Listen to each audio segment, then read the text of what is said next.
Vladimir Putin has a problem he didn't plan for. And it has steel tracks, a thermal sight, and an Australian accent. The Kremlin script for 2025 imagined a tired West and a cornered Kyiv. Instead, a Southern Hemisphere heavyweight just walked into the ring with a palette of 120mm arguments. Australia has delivered a battalion's worth of M1A1 Abrams tanks to Ukraine, 49 of them, turning Moscow's summer into damage control season and putting fresh cracks in Russia's long war strategy. After over 2 years of brutal war, Russia's invasion of Ukraine has backfired spectacularly. Every new shipment of Western aid brings fresh setbacks for Putin, each one bigger than the last. And this time, the package isn't symbolic, it's armoured mass. In mid-July 2025, Canberra confirmed the first tranche of Australian gifted M1A1s had reached Ukrainian hands. An announcement timed with images of Ozcam-painted tanks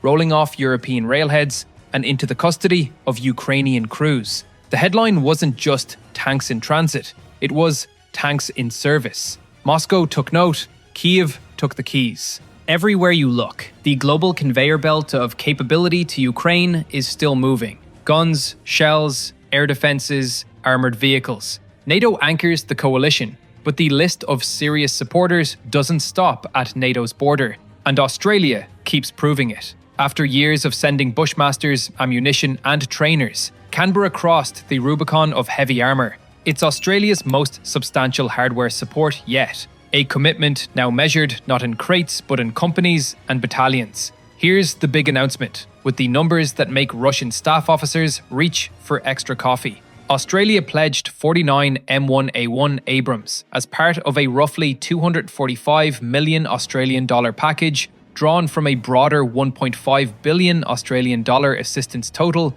since 2022. By July 19th, officials said most of the promised tanks were already on the ground, with the remainder arriving in the following months. For Ukraine, that's a real armoured formation. For Russia, it's a fresh variable that makes every offensive map a little more complicated. The tank's journey is a case study in allied logistics. Australian Army M1A1A IMSA vehicles were staged at the port of Geelong in May 2025, loaded onto commercial cargo ships and sent on the long sea leg to Europe. From there, reception, refit and handover to Ukrainian units. The photos of those Ozcam Abrams on Geelong's quay weren't propaganda. They were a promise already being kept. If you ever wondered whether a Pacific democracy could put steel on a European front line, Australia just answered, watch us. Why do Abrams tanks matter?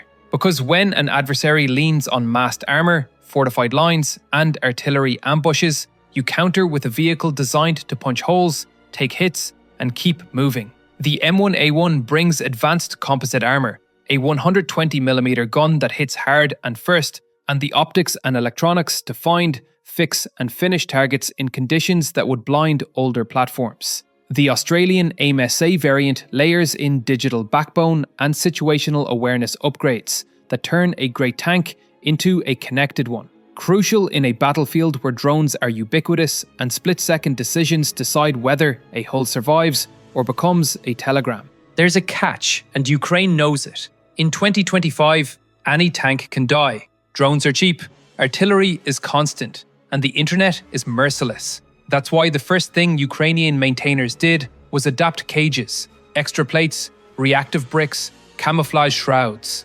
Abrams are arriving dressed for the battlefield they're entering. The war zone has already traced Abrams appearing with a second Ukrainian unit, a sign that Kyiv isn't parking them for parades, it's integrating them for operations. Heavy doesn't mean helpless. It means you bring friends, from sappers and skirmishers to quadcopters and EW teams. For Ukraine, this isn't just new metal, it's a leap in capability and morale. Tank warfare is combined arms warfare. A Western main battle tank brings with it tactics, tempo and confidence. Kyiv's commanders have paired Abrams with elite assault formations, the kind of units that break lines and hold ground when the map turns red. A single tank doesn't win a war. A battalion can win a sector, and a sector can open the road for an army. If you're a Russian brigade staff officer sketching the next push, the new reality is ugly. somewhere opposite you, a formation with Western armor, fresh crews, and better optics is waiting to turn your probable into retreat. And yes, a battalion matters. 49 Abrams don't flip the map by themselves, but they do generate enough mass to anchor an offensive corridor, or to slam the door on one. They give Ukrainian commanders the option to attack at night, impose contact on their terms, and break away before counter-battery fire catches up.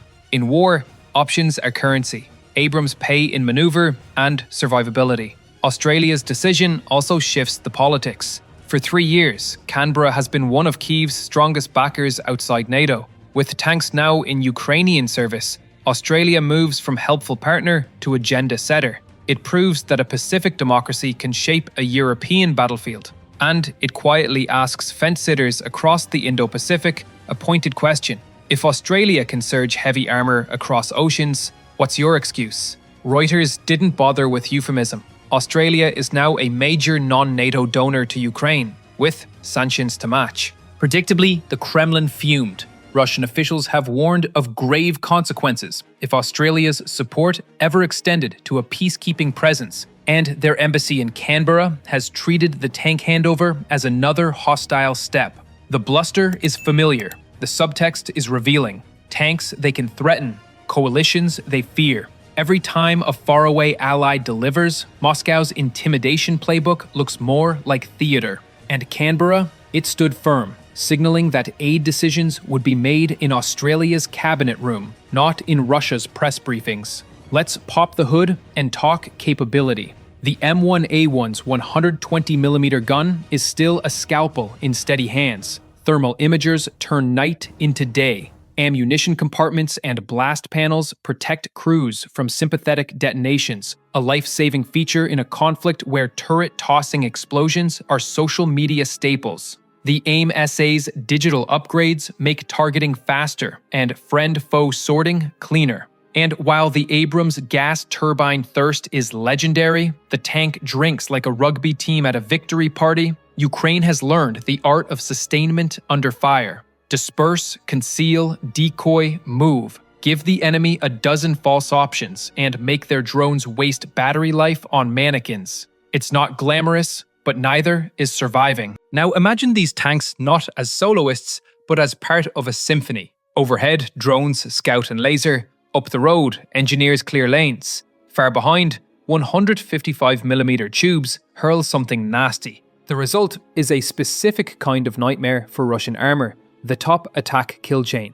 As we've covered before, Swedish-French bonus rounds turn Russian tanks into geometry lessons. Sensor scan, submunition spin, and an explosively formed penetrator writes a smoking hole in the thinnest steel a tank has. When Abrams punches a gap and artillery rains bonus into the reserve echelons, Russian counterattacks can dissolve before they start. That's not fantasy, it's how Ukraine has been fighting. This synergy has a psychological effect you can't plot on a map.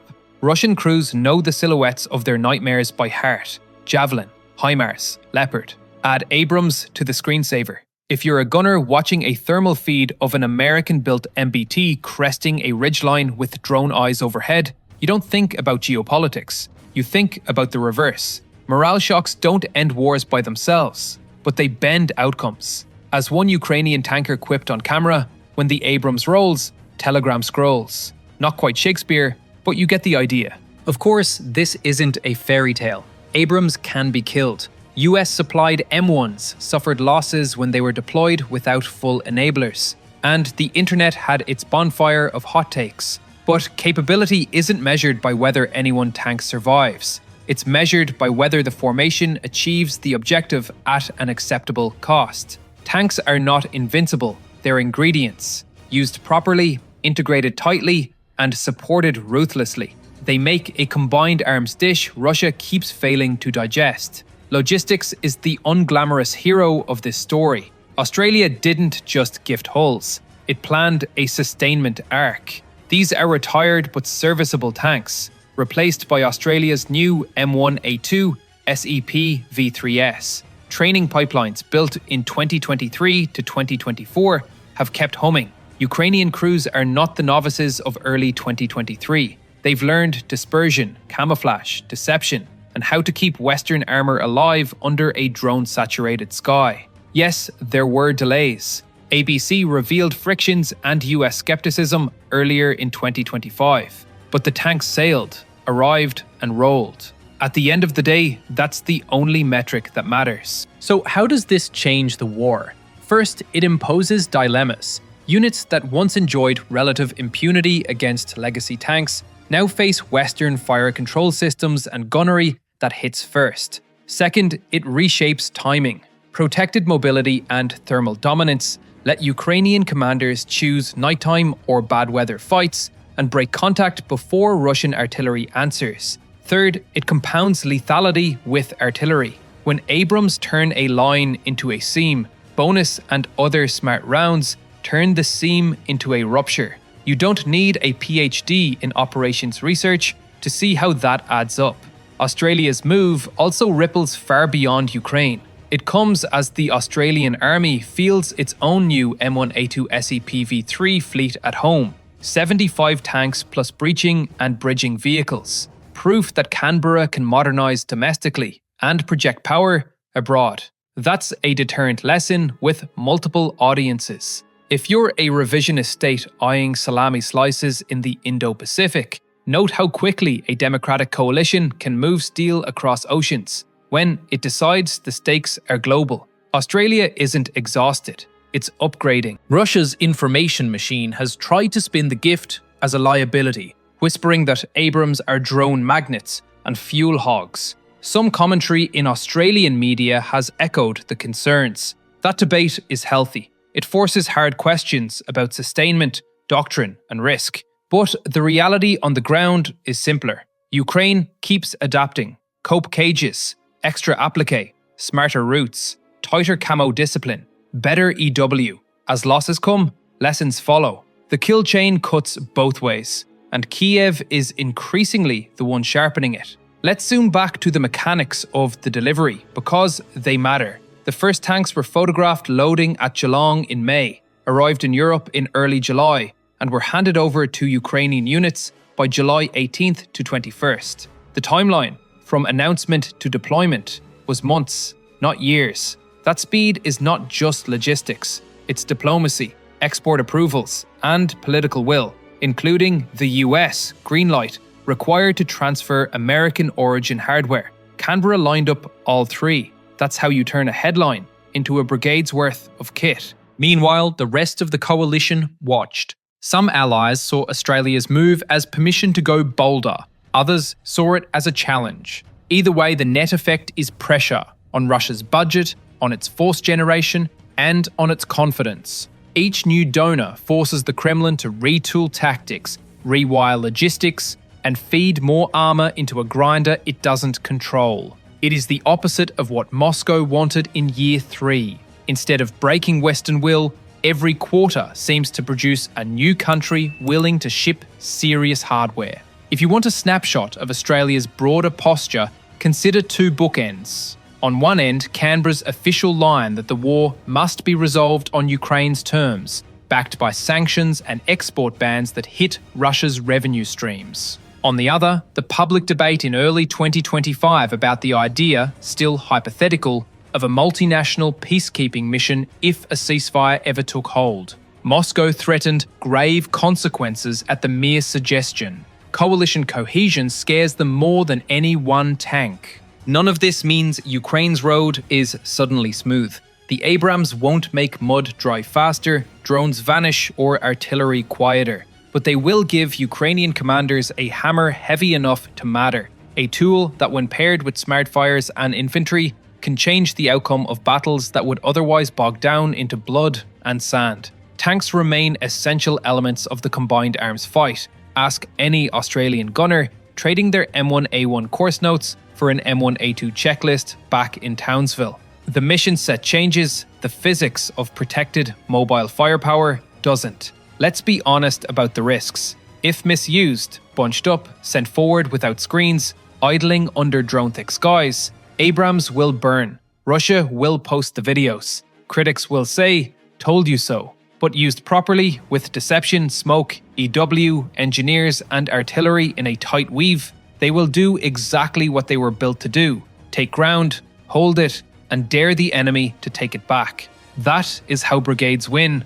That is how maps change. Australia just proved you can go from barbecue season to tank season without missing dessert. Somewhere in Russia, a logistician is rewriting the fuel consumption slide for the 5th time and crying into his tea. If kangaroos had night vision and a 120mm smoothbore, this is what they'd look like. We kid, mostly. So, what's next? More tanks are arriving as the pipeline clears, more training cycles, more integration with drones and precision artillery. More Russian analysts, quietly, admit that the Abrams problem is real. There will be losses. There will be adaptation. There will be dueling videos claiming total dominance. Under the noise, capability is piling up where it counts. Australia isn't dabbling. It's betting on a Ukrainian victory worth sailing for. Call it a devastating blow, a tipping point in slow motion, or simply the latest reminder that Putin's war keeps producing outcomes he didn't order.